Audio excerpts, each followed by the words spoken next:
I'm ready now if you guys. Thank you. Our potentially final speaker is Dr. Menendez-Deaton, and she's a new faculty here. She's teaching Newish. third year. Yeah. Third year faculty.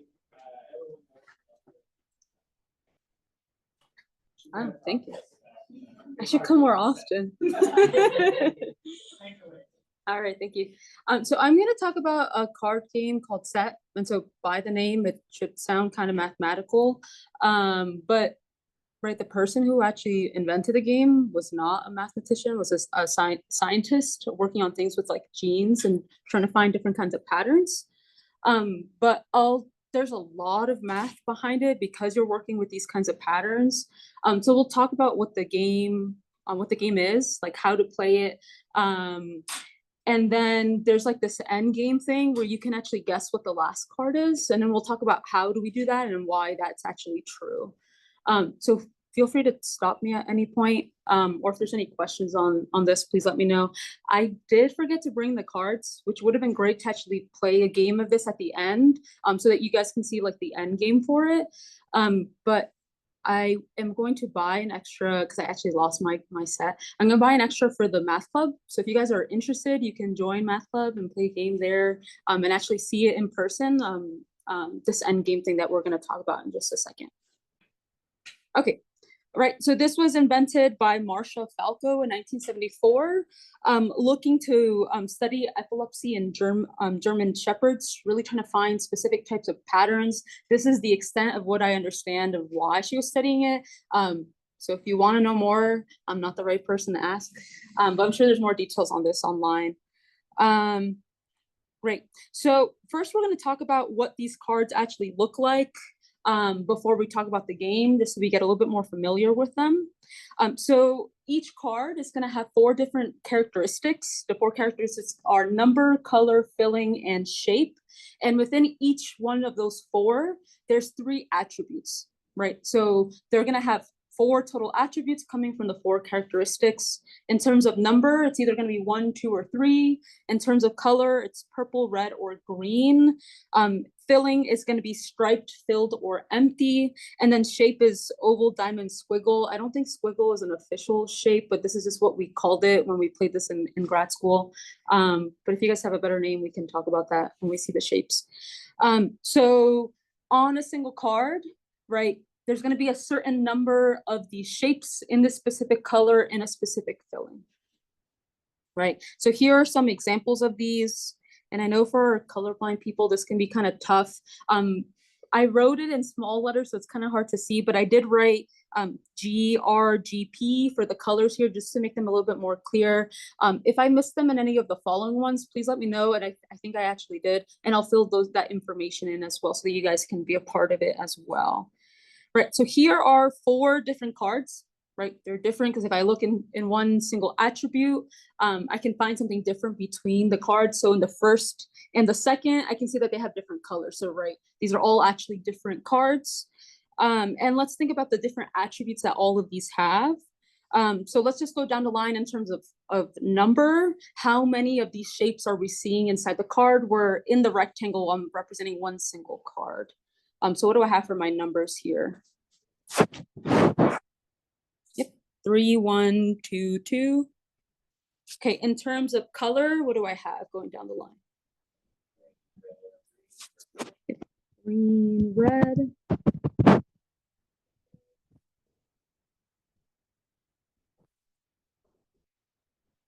Yep. Filled, empty, and then the striped. Yep.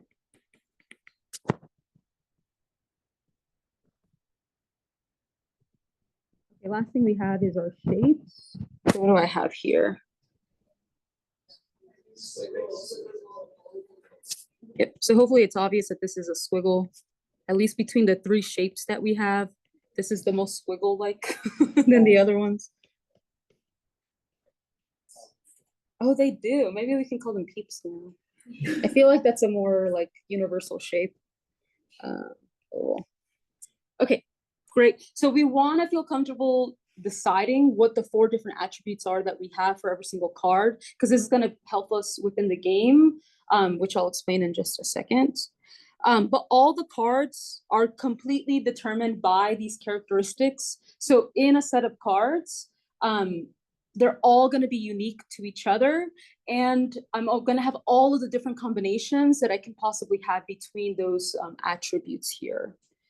Right. So we can try to guess or actually decide how many cards would be in a set of in our game here.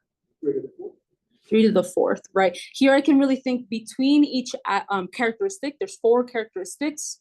I have 3 different options for all of them, which completely determine the card. And so for each option, I'll have 3, and I can really multiply these through to give me all of the total options, which is going to give me back 81. Right, so for a color, for number, for filling, for shape, I have 3 different options. I have to have all of those attributes show up, all of those characteristics show up. So this will give me my total of 81 cards in my game. Okay, and so our goal when we're playing our game here is to find as many sets as possible. Really, we're going to lay out a certain amount of cards, and we're going to decide. We have to first define what a set is, but we're going to try to find what's a set. We pick them up, we take them away, and at the end, we decide who picked up the most amount of sets. That would be the winner for that game. There's a lot of different variations of this. You can play it collaboratively, especially if there are people who have played it a lot and people who have not played it at all. You can do things in teams, and I can talk more about that in a second as well. Okay, so let's talk about what a set is. Okay, a set's going to be a collection of 3 distinct cards where within each individual characteristic, so I'm going to think about 1 characteristic at a time. Either all 3 cards have the same attribute. So if I'm thinking in terms of number, they're all the same number, all 1, 1, 1, 1, all 2, 2, 2, 3, 3, 3, or they're all different. And in terms of different, that's just my one option, 1, 2, 3 in terms of numbers, right? But I look within each individual characteristic and I decide, are they all the same or are they all different? And if there's ever any mixture, like if I have a 1, 1, 2, that's not going to be part of my set, right? That won't give me back a set. I can't take those 3 cards. Okay. So what we're going to do is just get comfortable recognizing what these are. And we're going to go through all the attributes and decide, are they the same? Are they different? Are they mixed? Mix is bad. Mix is telling us that we don't have a set. If any of the characteristics is mixed, then we don't have a set. And eventually, right, if you play this enough, you'll think less about each individual thing. And there's specific patterns that you can pick up, specific ways that you can have sets show up. And it's less about, okay, let me look which ones are different, which ones are the same. Although that does give you an answer, it gives you an answer much slower versus someone who's played a bunch and knows some of these patterns a little bit faster. Okay, so again, we'll fill in the blanks, deciding are they all the same, are they all different, or is it mixed? And here mix is bad as long as we don't have a set. Where we're thinking about 1 characteristic at a time. And here I can already see I did not put my color. So I have a purple, a red, green, and then I have a green, red, green. So look at the first 3 cards that we have that we're trying to decide, is it a set or is it not a set? So in terms of number, are they all the same, all different, or is there a mixture? All different. They're all different. I have 1, 2, 3. So this is going to be all different. That first part is Yep. So this is 2 diamonds that are purple and striped. Yep. And so in terms of number, these are all different. So far, I haven't shown it's not a set. It hasn't messed any of my rules up. But I continue to all my characteristics and decide within each one of those, are they all the same, different, or is there a mixture? So in terms of shape, what do I have going on? They're all different. They're all different, right? In shape, I have diamond, squiggle, oval, which means they're all different. So this is fine. In terms of color, I have purple, red, green. So what does that tell me? Different. All different. And then the last thing is my filling. In terms of filling, what do I have? They're all different. All different. So does this tell me, do I have a set or not a set? This is a set. Okay, let's look at our next 3 cards. And let's look at our numbers. And do I have all same, all different, or do I have mixture? Okay, so what can I say right off the bat? This is enough for me to know that this is not a set. As soon as I see one specific characteristic where they're not all the same or not all different, immediately I know it's not a set. But we want to get more comfortable with these attributes, so we are going to look at the rest of these, but this is enough for me to say it's not a set. Okay, so in terms of shape, what do I have? This is mixed, right? I don't see a diamond showing up, so they're not all different. Right, and I see an oval and a squiggle or a peep. What about color? Right, mixed. And then what about our filling?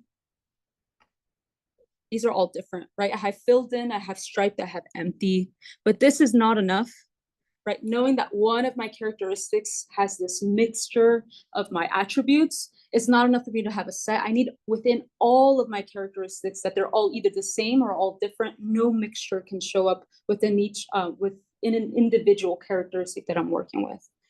Okay, so I'm going to show you 2 more sets of 3 cards, and we're not going to go through every detail deciding what do I have for every characteristic. We're just going to try to decide by looking at it, do we have a set or do we not have a set? If we don't have a set, we'll decide why, right? It's a lot easier for us to say, here's a specific characteristic where I have the mixture, versus saying it's a set. I have to look at each individual one and show that we have all the same or all different there. Okay, and again, I'm missing my colors. This first one is a purple, red, green. This is a red, purple, green. So let's look at the first 3 cards that we have, and let's decide, is this a set or is this not a set? And I'll give you a second, so don't shout it out yet, to try to decide if this is a set or not.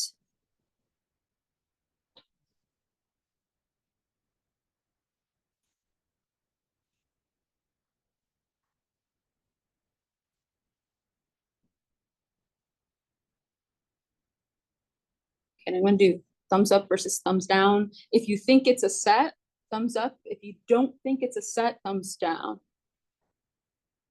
Okay, so we've got some mixture. Some people thumbs down, some people thumbs up. People who said thumbs down, it's easier for us to prove that it's not a set. So let's try to see which attribute do you see a mixture in, or which characteristic? Say it louder. The number. Okay, so here, what do I have for my numbers? Okay. So that's okay. So having all the same or all different is allowed. Having something like 112 or 221 or 331, things like that, where there's a mixture, it's not all the same or not all different, then that would not give me back a set. So in terms of number, we haven't shown that it's not a set. Was there another attribute that looked like there was mixture, which is why we said not a set? Yep. So do we all think thumbs up now? Okay, I didn't actually prove it. We do actually have to go through every single characteristic to the side, but this does end up giving me a set. Okay, and I'll give you another like 15 seconds for the second one, and then we'll do a thumbs up versus thumbs down. So this one is striped. They are all striped.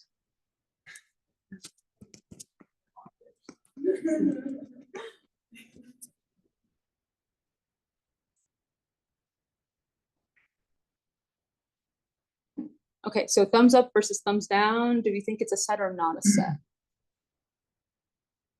Okay, so I think I'm seeing mostly thumbs down, right? So does anybody want to tell me which characteristic has mixture? One is enough for us to know this is not a set.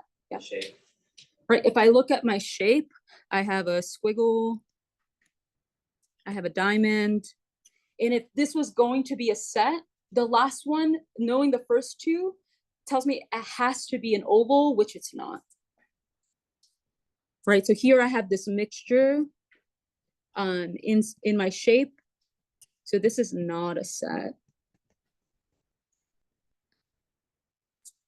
Okay, but you can imagine after doing these so often, like seeing some of these patterns is a little bit easier to do.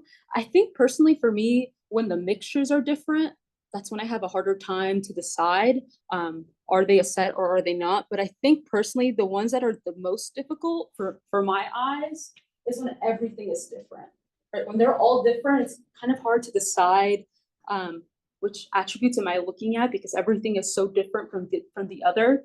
But depending on the person, right, that pattern might be something that's easier to find. There are specific ones that I find a little bit easier, which I don't think any of these really are. When they're all the same filling, that's usually the easiest for me to see, and just focusing on the other 3 characteristics at a time. But definitely some pattern recognition that you'll have happening once you play this a little bit more often. Okay, so just a couple questions here. If I give you 2 cards, is there a unique set that they can be a part of? Right, so together, can I come up with a set? And is that the only one I can come up with? Or possibly, are there 2 cards so that there's not a set with them combined? Or possibly, is there multiple sets with those 2 cards combined? Do we have any thoughts on this?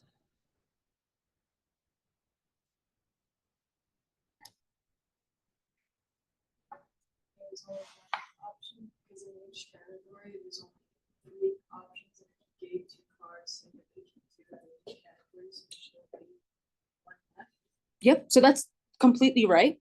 Right, if I have my 2 cards, I will look at one specific characteristic at a time. I have my 2 options on what they show up. They're either both the same or they're both different. If they're both the same, the third one has to be the same in that characteristic. If they're both different, the third one has to be the third option between the 3 in that characteristic.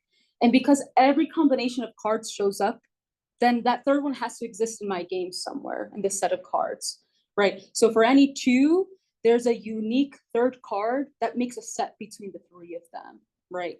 And I can completely determine it with those 2 in mind.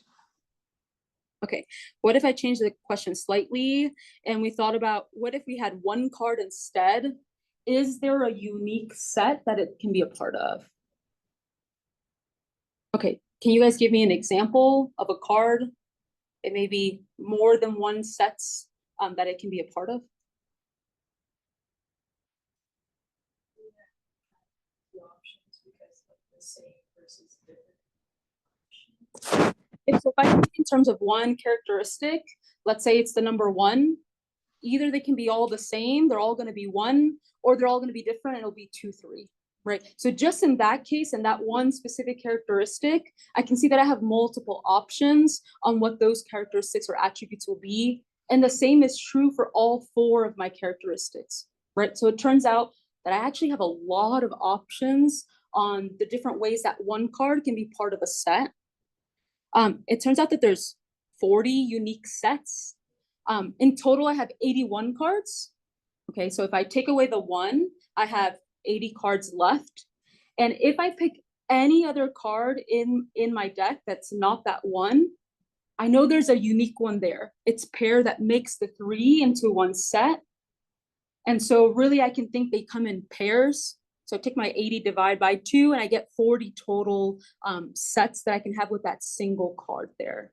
Right, but 1 card is not enough to tell you what the set has to be, but 2 cards is enough, right?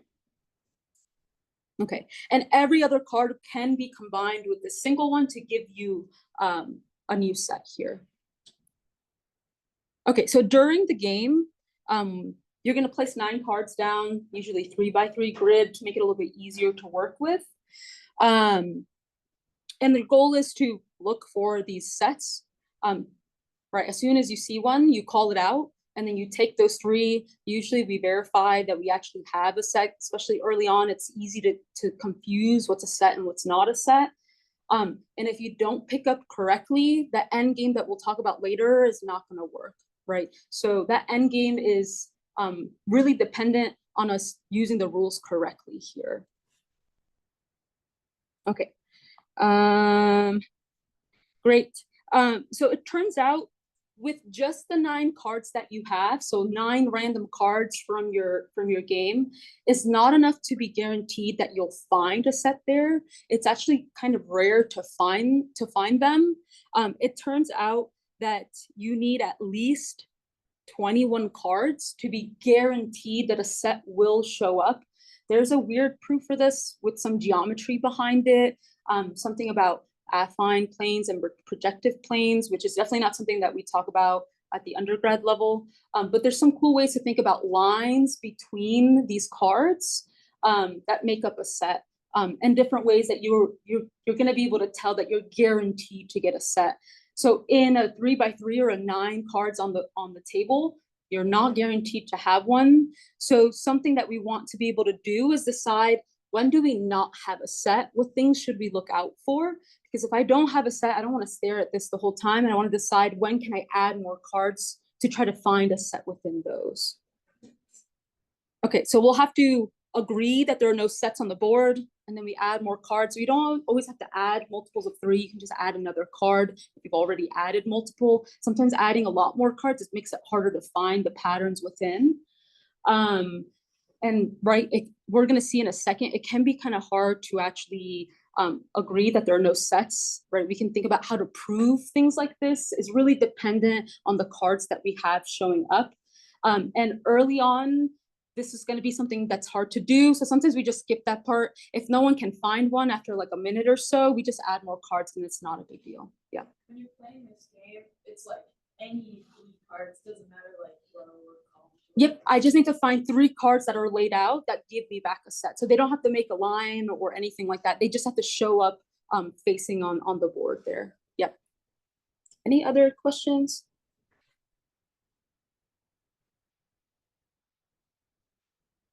Okay.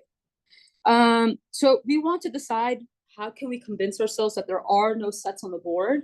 And I have drawn out 9 different cards where I picked them on purpose to make some of them easier to decide if there are no sets or if there are sets, and then see at least one example where it's a little bit harder, but one of the attributes is actually going to give me that full information. Okay, and I need to write the colors on here. But I have green, red, red, green, red, red, red, green, green. And are we still having trouble seeing the stripes? Okay, so in terms of stripe, I'll put an S on top. So I have 1, 2, 3, 4, 5 striped cards here. And maybe I'll just do something like this, so we don't have to remember what the S stands for. Okay, so if I have these 9 cards, I want to decide, are there any sets here? Because if there are none, I want to add more cards to be able to find a set within those, right? Because again, 9 is not enough to be guaranteed that you'll have a set, but it's pretty possible that you will find one here. At minimum, to be guaranteed, you need 21 cards to know that you will have one. So if I had 21, I'm not going to try to prove there's no sets there, because I'm guaranteed I will find one, as long as I'm patient enough to look through them all. Okay, so is there anything specific that we can notice here that would make it easy for us to prove that there are no sets here? Yep. Yep, there's no purple. And I did that on purpose. From the top right to the bottom left diagonally. Oh wait, no, squiggles. Oh, you're saying you thought you saw a set? Yeah, so I let's thought just I did. check. You thought No, this diagonal? no, the other diagonal, but I see it now because there's squiggles and then there's diamonds. Yeah, you have the mixture of this shape. Yeah. But otherwise, the filling is different, the color is the same, the number is the same. So other than the shape, this would have given us back a set. Yeah. I'm glad you didn't find one, because there's not supposed to be one in here. And we're about to prove that there is not one in here. But that's actually part of the process, is checking those specifically. Okay, so we did notice that there's no purples. So what does that tell me when I look at the specific characteristic of my color? The colors do the same. Yeah, so if I have a set here, I'm not sure that I do, but if I have one here, all the colors have to be the same. So they're either going to be all red or all green, not all purple, because there are no purple here. So what we can do is focus in on all the red cards and decide, do I have a set within those, right? It makes the number of cards that I have to look at much smaller and a little bit faster for me to show that I have or don't have sets. And I'll do something similar with the green ones. There's also no pair of ones. There's no 3 pairs of ones. Is that like a metric that you can use to like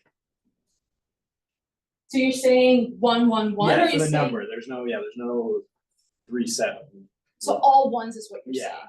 saying? That to me feels too particular, right? There's a lot of different things that could happen. All ones, all twos, all threes, mixtures of those. So just noticing that we don't have all ones, I feel like would make it a little bit harder to prove, but it still could be a way for us to prove that as well. But I'd have to check the other attributes as well. I don't know if this is gonna be it later, but I feel like when I noticed with green, there's only 4 greens and there's no ovals, but it's pairs of 2, so the green can't have a set. Okay, so we're gonna look between the colors, and that's enough for us, right? So if I focus on the green ones, which again I didn't label, but the ones with the dots here are green, all the rest of them are red. So if I focus on just the green ones, I can look at my shape, and I see ovals and diamonds. Diamonds and squiggles, no ovals. So in terms of the shape, they have to be all the same shape if there's a set within the green ones. But because I only have 2 of each shape, there's no way I can get a set within those, right? So immediately I can see that there's not going to be any sets with all green. Okay, so then I focus in on the red ones, which I have a little bit more of, but at least it's less than 9. So I can hopefully see this a little bit faster. Right, again, this one is striped, and maybe I'll write them out again. It is, I think the lines are too close together to be able to distinguish if it's filled or not. But we have those 3 striped, and we have an empty and a filled red cards. So how could I try to organize these to help me to decide if I have or if I don't have a set within the reds? Yeah. We have no ones. Okay, so if I have no ones, that's tell me what about my numbers if there is a set? Has to be a 1. It has to be the same numbers, right? I can't have mixture because I can't have a 1 show up in those. And it has to be all the same, and they can't be all ones because there are no ones. So they're either all 2s or all 3s. So I can focus in on the 3s and then decide, do these give me back a set? No. Okay, and why? Shapes. Yeah, in terms of shape, I have a mixture, I have 2 squiggles and a diamond. So in terms of the 3 reds, I don't get back a set. And in terms of the 2 reds, I don't have enough to give me back a set. So that's enough for me to see that there are no sets with within all reds here. Or all red. And because I can't have a mixture of colors, since there is no purple, this is enough for me to know there's no sets here. So if I was playing the game, I know I would have to add more cards to hopefully find a set with those extra cards, right? They don't have to be a set within those 3. It can be any mixture of the rest. It also makes it easier for me to check whatever 3 cards I add, one of those has to be in a set if there's a set with those new cards, right? I'm not going to focus on just these 9. One of those 3 have to give me back a set if there is one when I add those. Okay, we're going to look at one that's a little bit trickier to see. And we're not going to go through like the full proof of this, but is there anything that we can notice within these? And let me give you green, red, green, green, green, red, red, purple, purple, and then striped. I just have that striped one. Okay, is there anything I can focus in on to help me to do this a little bit faster instead of trying to find any 3 combinations and deciding is that a set, which will take a long time to actually have to do.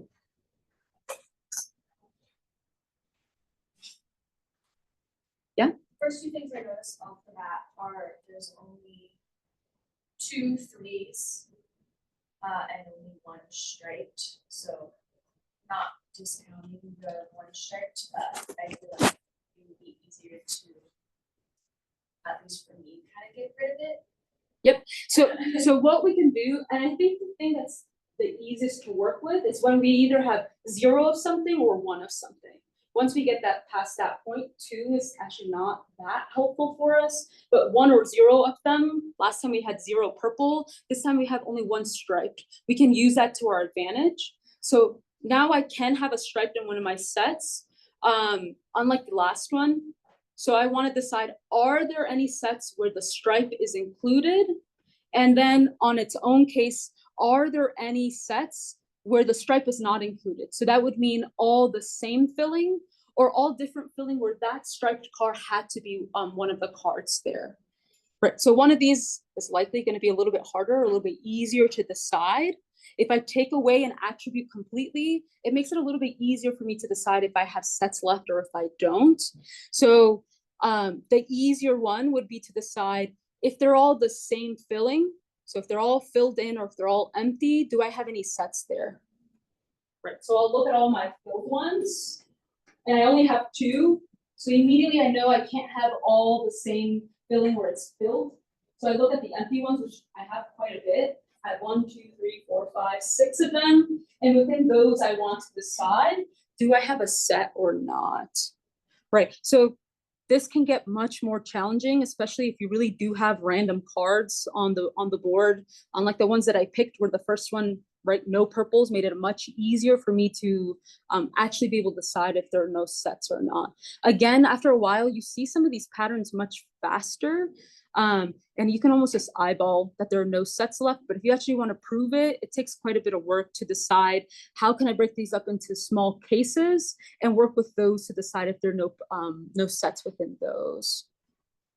Okay, but you can convince yourself. We're not going to go through all the details because it would take quite a bit of work to actually prove or convince ourselves that there are no sets.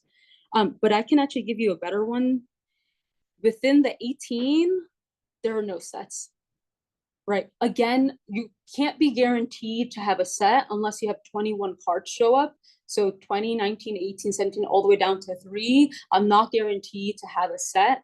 And it turns out with these 18 specific cards, you don't end up getting a set, which would be incredibly hard to actually prove, right? Just with 9 cards, it can take a long time to show that there are no sets there.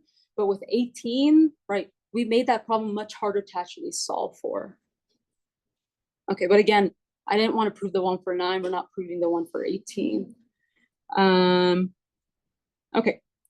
Oh, this is what we talked about. We saw no stripe or one stripe, so that helped us break these up into easier cases to work with. Okay, so now we're going to talk about the end game.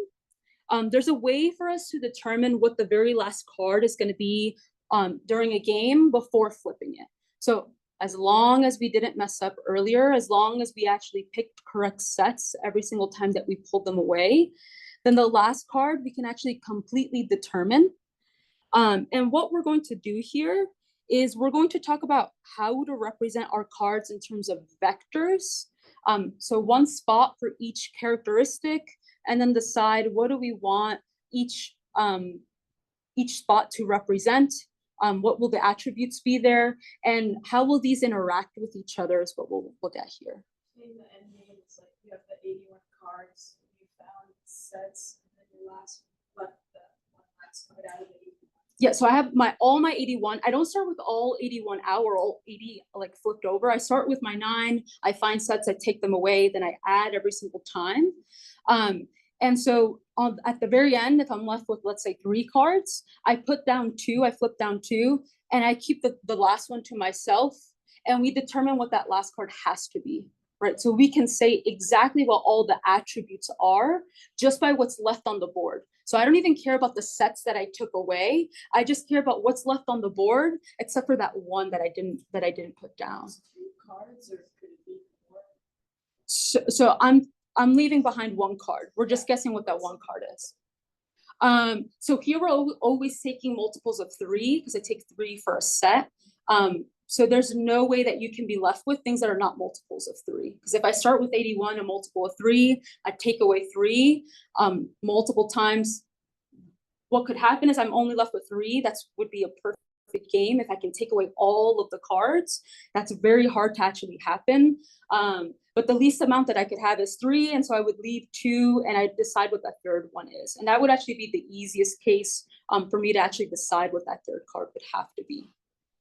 Okay, but what we're going to see is we actually need something called modular arithmetic, which sounds fancy, but it's really like working with a clock. Clock is modular arithmetic where we're working mod 12, right? It cycles back around. After we get to 12, it goes to 1, 2, and so on. We can also think in terms of a 24-hour clock so that we don't lose information like AM versus PM. We're not going to work with 12, but we'll study the mod 12 first because that's the more natural one to work with. But what we'll work with is actually mod 3 because we have 3 different attributes within each characteristic, and that will give us the full information to help us decide what do we know the last card has to be. Okay. All right, so again, lots of people call this just like clock arithmetic, thinking of different ways to add our numbers and know exactly what time I'm in.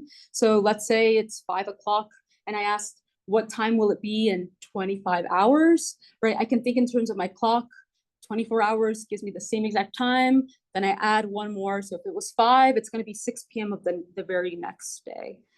So we're gonna do some of this work with specific numbers.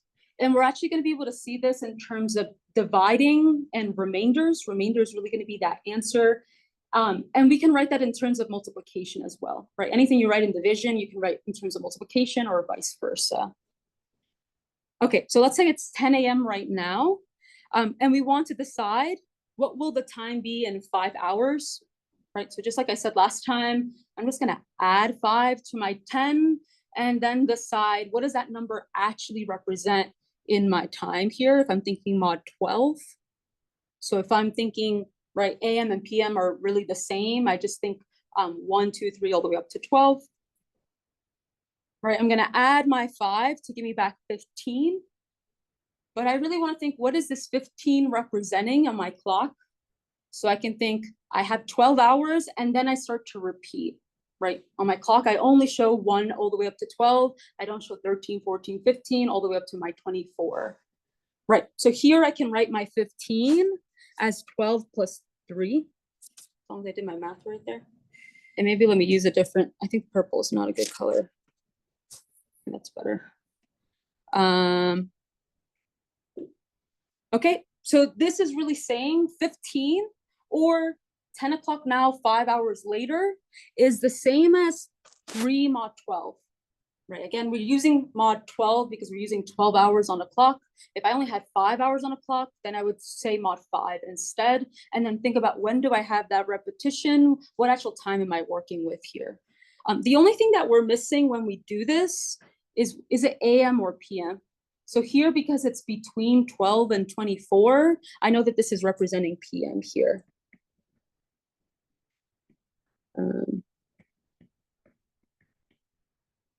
Right, so that's one piece of information that we lose with mod 12, but this is usually the type of number that we think about when we think about the time, unless we use something like military time instead, that goes from 0 to 24. Okay, I can think about this in terms of division instead, and whatever my remainder is going to be the same exact answer that I got here. So I should get a remainder of 3. So when I'm doing my division, I want to think how many times can I fit 12 into 15? And I want to think the max number of times. So here, how many times can I fit 12 into 15? Just once. Okay, when I do this, I have 3 left over. And in terms of my division, I have to stop here because there's no amount of times I can squeeze 12 into 3, right? 12 is now bigger than 3. I can't continue my division. So this is my remainder here. So when I rewrite this in terms of multiplication instead of division, I can write 15 as this multiple of 12 plus 3. Right, so I really have 1 times 12 plus my 3 here, right? Which is the same answer that I got. But again, I am losing that information on is it AM or PM, depending if it's after that 12 o'clock and before the 24. Okay, and there's something special about the possibilities on my remainder. Can anybody see what would not be possible for my remainder? And if you're taking abstract algebra, please don't answer this question.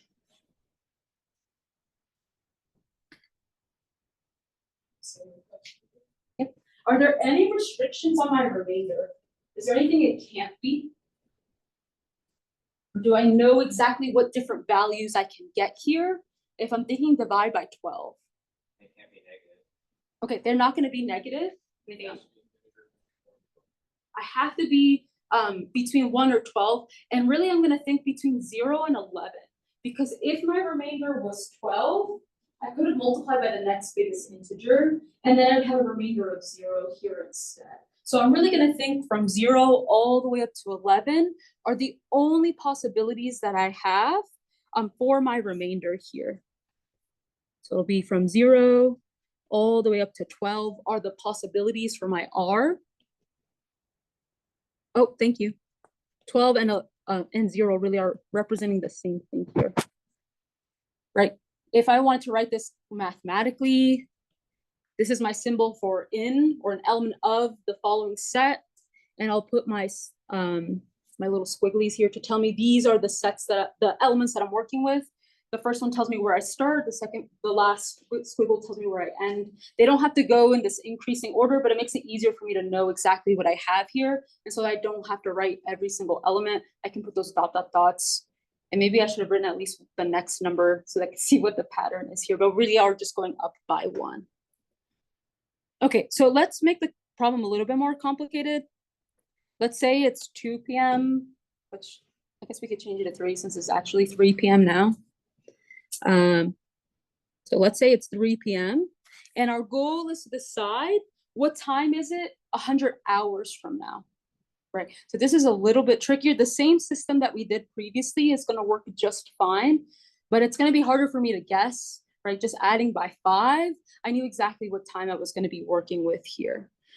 So there's a couple things that I can do to think of this differently.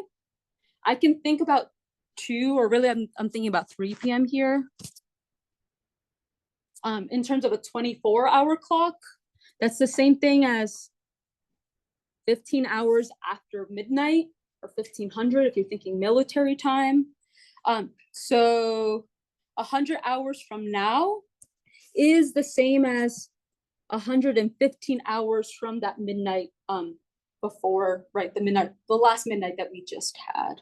Right, so I can think about it in terms of midnight, or I can think about it as time from now, and I just shift it to give me the same exact answer.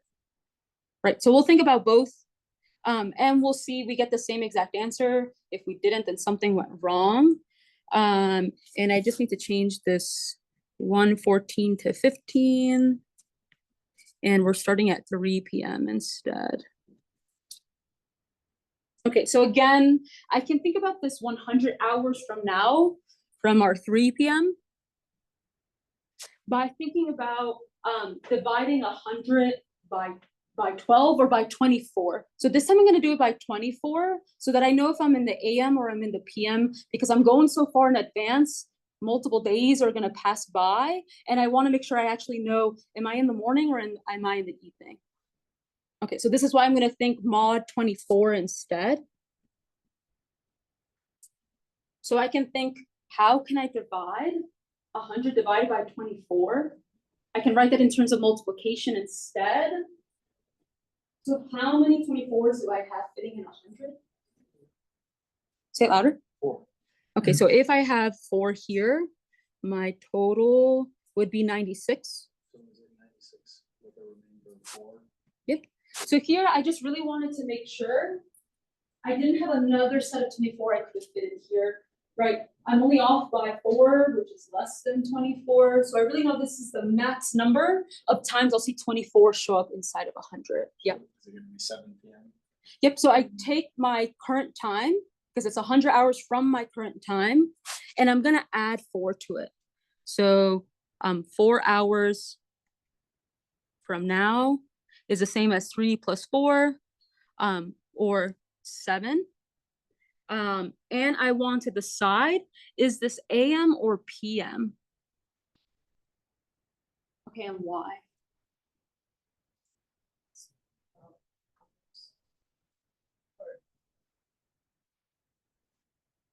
So here it matters what my 3 was representing, because my 3 was a PM. That means when I add 4, that 7 didn't go past, so it's not going to go into the next day into an AM, which I'm not necessarily guaranteed. When I'm working mod 24, I can go to the next day and get a different AM versus PM. But it mattered that this was the PM portion here. I can really think of that as 15 plus 4, or 19, And then 19 is between 12 and 24. That is a PM hour here. But just saying 3, really, I do lose that information. So I want to think 3 p.m., 4 hours from them gives me back at 7 p.m. Yeah. Just clarifying, like, you're saying the +4, it could go over 12, so like if it was 12 or beyond, then we would know that it was AM. So if I had 10 p.m. and I added 4, right, then that would give me back 14, and that would change from PM to AM instead. And so I want to be careful there, what this is actually representing, and if I go past 12, which one am I actually in? Yeah. This is really telling me that this is going to happen 4 days from now and 4 hours. That 4 times 24 is telling you how many multiples of days that passed, and that remainder is just telling you the extra hours that you have past that time. Right, and again, we could have thought of this in terms of midnight instead of right now. I know this is the same as 115 hours from midnight. And again, I can think, how many times is 24 going to 115? It ends up going into it 4 times, that 96. And how many extra hours do I have? Yeah, I get 9. This gave me back the number 24 or bigger. That told me I could actually multiply it by more than 4. So I can fit in my 24 into 115 more times. And I really want to do the max number there. So if this remainder was bigger than my 24, then I would want to go back and check what the actual number was. So I can do less calculations after I find this remainder. Okay, so this is telling me it's going to be 19 hours, or really 4 days, and 19 hours after that midnight. So now I need to decide, what does that represent in a day? What time would that be? And how do I think of that? So what would I do to my 19 to find the exact time, right? If I want a military time, this is enough, 19 o'clock, right? But for most of us who don't use military time, we want to understand what exact time is that? Is it AM, is it PM, and the actual number. So how can I change my 19? I'm going to think mod 12. So I think how many multiples of 12 fit in it, and what's my remainder? So here I can write this as 19, and I'm going to put these 3 lines to say equivalent. These are not going to be the same numbers like we're used to, but mod 12, they represent the same exact number. This is the same as 12 plus 7, or 1 multiple of 12 plus 7. So I guess these are technically equal. I can leave the equal sign there. But this next set here is going to say equivalent. Mod 12, these are the same number, right? If I add or subtract any multiples of 12, I haven't actually changed the number mod 12, right? So I could write this something like this. 19 is equivalent to 7 mod 12. And so I know I'm 7, and am I AM or am I PM? Yeah. If this is going to be PM, because this number is between 12 and 24, it's telling me that I'm in my PM hours here. I do get the same exact answer if I think about it in terms of hours after midnight or hours after the current time I'm looking at here. Okay, questions on these? Okay, the thing we're going to focus in on is going to be modular arithmetic, where we're doing mod 3 arithmetic, because again, we have 3 attributes within each characteristic. But again, this mod or modular n, we're really thinking remainder after we divide by n. And in mod 12, our options for remainder were 0, 1, 2, up to what number? So mod 24. Up to 23. And then for mod 12, I have 0 up to my 11 in this case instead. So this is thinking military time. And this is more standard. Although most people probably think 1, 2, all the way up to 12, but really my 11 and my 12 represent the same thing here. But when we're doing calculations, working with 0 is much easier than working with 12, so we choose this 0 here instead. Okay, but again, our goal is to think modular arithmetic, but mod 3, not mod 12, mod 24. Those are just kind of the easier ones since we're used to working with clocks, but the same setup is going to work here. And so I want to think, what are the different values I could have if I'm doing mod 3 instead? So what are my remainders? 0, 1, and 2. 0, 1, and 2. Right, so the work that I do with with my mod 3 is going to be much easier than my mod 12 or my mod 24, because I have a lot less options, and it's going to be a lot easier for me to decide what is the remainder of a specific number if all I'm doing is dividing by 3. Right, it's a lot easier for me to divide by 3 than 12 or 24. Okay, so maybe let's just think of a couple numbers here. We're going to think about adding these numbers together and then think about our final answer. What is the remainder mod 3? So if I took the numbers 0, 1, and 2 and added them together, let's first just decide what is that value. I get 3. And what is this equivalent to mod 3? 0. This is a multiple of 3, so my remainder is going to be 0 here. Okay, what if I did 2 plus 2 plus 2? And don't tell me the number, just tell me what it's equivalent to mod 3 now.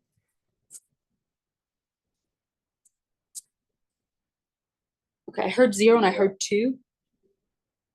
I was just thinking how many times that's on there. Yep, but what is my remainder here? 0. I'll get back 0. This is another multiple of 3.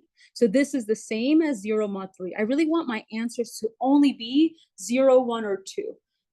We haven't discussed why, but it's guaranteed regardless of whatever sums I take between these 3 numbers. When I think about my mod 3, I always will get back a 0, 1, or 2. I can also do subtraction with these. I can also add a number repeatedly, which is like how I think about multiplication. So I can do a lot of work with these numbers on mod 3. Okay, so we're almost there. The last thing we want to do is represent each card as a vector with 4 entries. Each entry is representing a characteristic, and then we need to decide for each attribute what number mod 3 do we want it to represent, and that will give us exactly what card we're working with here instead. And again, our entries are only going to be 0, 1, 2, and we're really thinking mod 3. Okay. So we have our 4 different characteristics, our 3 attributes between all of them, and we're just going to come up with a value for all of them. So each row is going to have the same value here. And again, my options are 0, 1, and 2. So in terms of my numbers, it would be great if they actually lined up with what the numbers were. So I'm going to name this one 1, this one 2, and then my 3 is the same as 0, 1, 3. So we're going to have 1, 2, 0. So all my purples will represent 1, all my fillings will be, my stripes will be 1, and all my ovals are 1. So again, everything in that first row, that specific attribute, is going to get the entry 1. Right, but I have 4 entries for every specific characteristic. And so I can completely tell you what the card is if I tell you what each attribute is, 0 through 2, as long as I have this information here. Okay. So we're going to look at these 3 cards, and I actually already gave us this info so that we don't have to go back and forth and see where they're coming from, but I'll tell you at least the first one.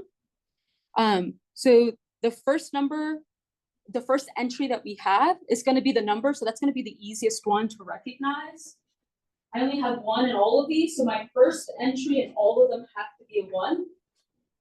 Okay, my purple I said was 1, my red was 2, my green was 0. So that's why the second entry is showing up as 1, 2, and 0. And then the next things I had were the filling and the shape, which again, we can go back and see where I got those specific numbers, but this is just our example to see what do we do with these vectors now. It's also how just numerically we can identify whether it's a set or not. That's exactly what we're going to do here. We're going to think about what happens if we add cards that come from a set. What should our value be in terms of our vector? And it turns out this is the only value we can have, and no other combinations of 3 cards, of distinct 3 cards, are going to give us this value. So this will completely determine when we have a set showing up. Right, so again, we're going to do things component-wise, mod 3. So we saw in the first one, I took all my first components, I added them all together, and then we're going to reduce these. Think about what it is, mod 3. So I'm going to take my second entries, my 1, 2, and 0. I'll add them up to give me my second component. Then I have my third ones, which is 0, 1, 2. And then my last ones are 0, 1, 2 as well. Yep, all of these are going to give us back 3, which is equivalent to 0 mod 3. So here I get all 4 entries are 0. Something that we'll notice, I see that 1, 2, 0 within one characteristic. That's telling me that they're all different from each other, right? Here is when I had all different colors showing up. And the same thing happened here and here in terms of the filling and in terms of the shape. They're all different. That's why I'm seeing that 0, 1, 2 show up. And then this one is saying these are all the same. And in particular, it's the same number 1 showing up here. If I added 2, 2, 2, I'd also get 0 mod 3. If I added 0, 0, 0, I'd also get 0 mod 3. So those are really all the different combinations of ways I can have sets show up. And I always get 0 for every single entry that I have here, right? This is not a coincidence. If we actually wanted to prove this out formally, we could do this. So again, every set is represented as a 0 vector. So if I take away a set, I'm really subtracting by a 0 vector. I haven't changed the total that's showing up here. Right, so if I know how much I start with, I can decide what should the end look like to help me determine what that last card would have to be. Right, so we'll talk about the why in just a second, but if I want to determine the last card, I look at one characteristic at a time. I make sets within that characteristic, and I decide with the last 2 cards that I have that I haven't used within a set, what does that last attribute have to be? And that'll completely determine what my last card has to be here. Again, this all just has to do with our arithmetic mod 3 with those vectors. If I add up all my 81 cards, I will also get the 0 vector here, which I can explain after if you guys want to talk about it. But again, if I take away 3 cards that are sets, I'm really subtracting a 0 vector, so I haven't changed the total. The total will always be 0. So at the end, if there are no mistakes, each characteristic has to sum up to 0 mod 3 because each entry in my vector has to be 0. So I essentially have to have a set if I just look at one attribute at a time, which is actually pretty easy to do. So we're going to decide what that last card is. And here I have a red, purple, red, green, red, purple. Okay, my goal is to look at one characteristic at a time and decide what does the last card, what does its characteristic have to be? So here I'm gonna do color first. So I'm gonna look at my colors and I'm gonna forget all the other all the other attributes and decide how can I form sets with those, with just color in mind. Right, so there's a lot of different ways I can do this. I have all different colors, that's one set, I'll forget about these. I have all the same color, that's one set, I'll forget about those. And now the remaining 3 have to form a set within the color. So what does the color have to be? It has to be a green because I have a red and a purple. So my color here is going to be green. Let's decide the number. So again, I just focus on the number and I decide how can I make sets here. Here I have all 1s, so I get rid of those. I have 3 3s here, so I get rid of those. And the last 2 I have left are both 2s. So what does the last one have to be in number? Just a 2. Next, we'll do our filling. Focus on one filling, or just that characteristic right now, just the filling. And so up top, I see all different filling, so that gives me a set. Here I have all different filling, so that gives me a set. And here I have to have a set just in terms of that characteristic. So my filling should be what? It should be filled in. Okay, we have one more thing to check and then we know exactly what card we have. So you have 2 green filled and we need to know the shape. So if I just focus in on shape, these 3 are all diamond, all the same, I can get rid of those. I have 3 ovals, and then a diamond and a squiggle tells me what about the last shape. It should give me back that oval. Okay, so as long as we did this correctly, I should get 2 green filled ovals, which is exactly what we got here, right?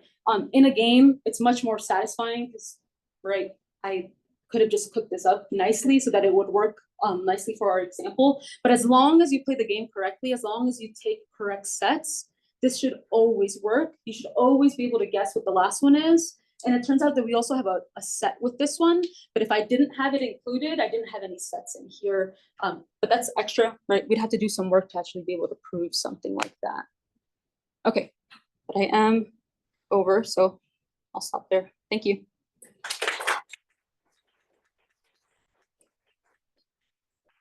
Do we have any questions for? Did you kind of make that end game scenario convenient to spot? It felt, or is it always going to kind of? It's fall into always the place like same that? exact game that we're doing because it just cares about the vectors adding up to 0, right? So the way that we find it is actually very easy to do, but I could have cooked up, I mean, I had to do it in a strategic way so that it actually represents a game that would have happened. So there is some strategy on how I had to pick these out, but it wasn't for convenience. It was just to make sure the end game would work, thinking that we did take away sets every single time. Yep. Yep. You ensure that each point is a vector and not a point. So we want to be able to hold information for all 4 characteristics. But if I think about a point in 4 space or a vector, they really mean the same exact thing. So it's okay if I think about it as a point versus a vector instead. Yep. Anybody else? And I will be bringing the set game to Math Club. So if you guys are interested, it's actually pretty cool and very satisfying at the end when you can guess it. And even more if you can find a set with that missing card, especially not seeing it in front of you. That can be something hard to do to like find a set within those. But can you guys find a set with that last card? And I'll give you the colors too. Red, purple, red. This is striped. Green, red, red. This is striped. Red, purple, striped, and then a green. I hope I'm not lying to you.